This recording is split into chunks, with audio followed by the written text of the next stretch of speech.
Today I'm going to be talking about The Home Ranch by Ralph Moody.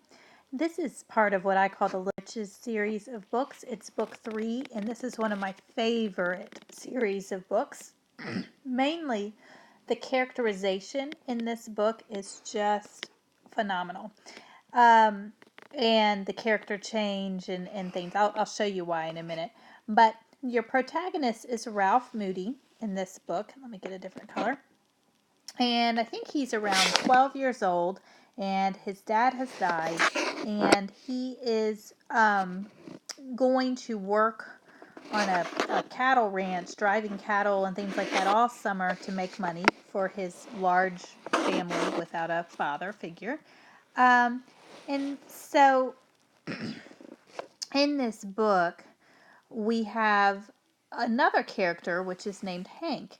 And Hank is an older man, and so in a way you wouldn't think there'd be many similarities. But what the author has done here, and this is almost kind of an autobiography, quite frankly, so it's kind of interesting, but is he has created Hank into a foil character. And what this shows is if Ralph at age 12 doesn't change his personality, he will become Hank as an old man, because there's a lot of similarities when they're faced with work challenges. They get lost together. There's an antagonist of Trinidad, and he, how that they handle him or avoid him or things like that. And also with the chance to boast. So I would like you to make a little chart in a notebook and kind of just draw a line like this. And as you read this book, I want you to list some things about Ralph Moody on one side over here, and then about Hank over here, and look at those similarities. The conflict in this is man versus himself. It is a coming of age story, and you're going to see Ralph start with self-realization, that he realizes he's got a lot of growing up to do, and in what areas. Then we're going to see some feeble attempts to change, and times where he relapses and doesn't really, kind of takes a step backwards. And then finally, how his character has changed. Okay? This author, Ralph Moody, is excellent at a way of doing plot, and I hope you're thinking about writing your own book someday. And I want you to totally look at how he does this. He does this better than anybody I know. He has small plots throughout this book, okay? And, it may be something with Hazel, a girl about his age, and there will be resolutions where they solve things. But there's also an overarching plot of he wants to be a worker worthy of the man's wages he's being paid this summer. And that's plot, that big plot still is your classic where you have your rising action, and then your kind of resolution near the end, and then your falling action pretty quickly. So but it's not just this kind of thing. It's kind of like, here's a little bit of a plot and it's resolved. Here's another little plot and it's resolved as we climb up this hill. And the way he does this, you are hooked throughout because of this larger plot.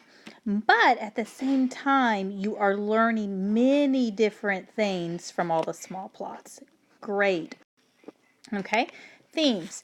Timeless themes are throughout. If for a book to stand the test of time, as this one has, you have to have themes that apply to everyone. Now, this is a big kind of a cowboy story. I have really enjoyed. I know nothing about it except for what I've learned from these books. Love it, but there are things that apply to my life as a woman raising kids from this book. So I want you to, as you read it, identify themes throughout and write about them and explore how are you relating to this theme. Some ideas I have here are prideful decisions, okay? He's got to pick horses, and he thinks about this in maybe a prideful way, and it affects his decision making, okay? Do you ever think of yourself a little more highly than you ought? Does it affect your decisions? Okay. There's also a big thing about it. If a man is not looking for a fight, things go better. Or not looking to fight his horse, but working with him. And that is kind of a throughout there. And how can you make sure that you're not causing the conflicts in your life, that you are a man of peace? Okay? So, likewise, how do you deal wisely but not cowardly with difficult people? We all, cowboy or not, have difficult people in our lives, and we need to be learned to minimize the ill effects of their sin in our lives and in theirs, and but not be cowardly at the same time. Okay? How do you recover from embarrassing yourself? Ralph's going to embarrass himself several times in this book, and I have in my life, and I bet you have too. How do you hide? Do you apologize? Do you try to make up for it? What do you do when you've embarrassed yourself? You've let other people down and yourself down. Okay? Part of avoiding this is realizing and accepting that you have limits. You are a human, you are not God. And at the same time, don't limit yourself too much. You got to stretch. You've got far more potential than you think, but no, you are not God. So how do we realize what our real limits are and accept them while still stretching ourselves? Okay? And then finally, there are many characters in here that are trying to figure out what to do with women. We have some bad examples like Trinidad. We have Ralph trying to figure out how to have a friendship with Hazel.